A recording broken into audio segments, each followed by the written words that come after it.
Usap-usapan ngayon ang kapuso actress na si Marian Rivera matapos mag-repost ng isang TikTok video na ayon sa mga netizens ay parinig sa Showtime host at kapamilya artist na si Karil.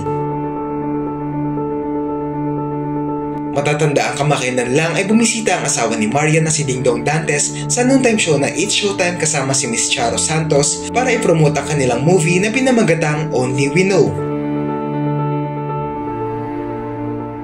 Dito ay nakisaya sila sa mga Showtime hosts at nakipaglaro sa segment na Kids Zona, kung saan kinakailangan nilang masabi ang pamagat ng kantang babanggitin ng mga Showtime kids.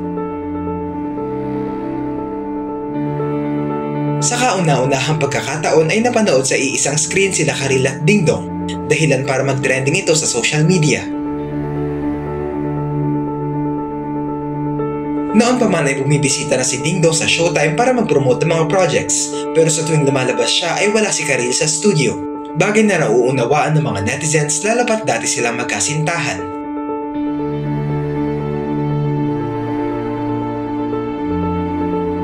Sa pagsasama nila sa iisang screen ay wala silang naging interaksyon, pero makikita sa social media ang pagkatuwa ng mga netizens dahil tila ay maayos na ang lahat sa pagitan nila.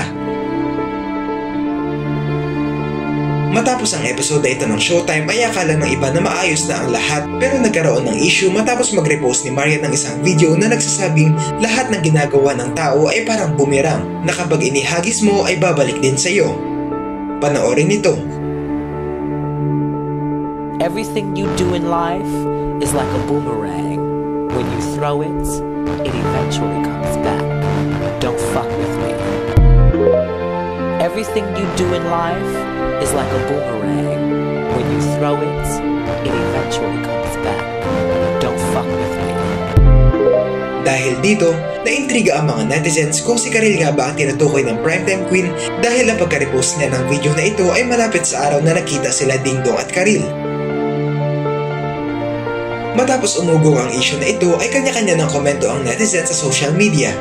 May mga kumampi kay Marian at may mga kumampi naman kay Karil.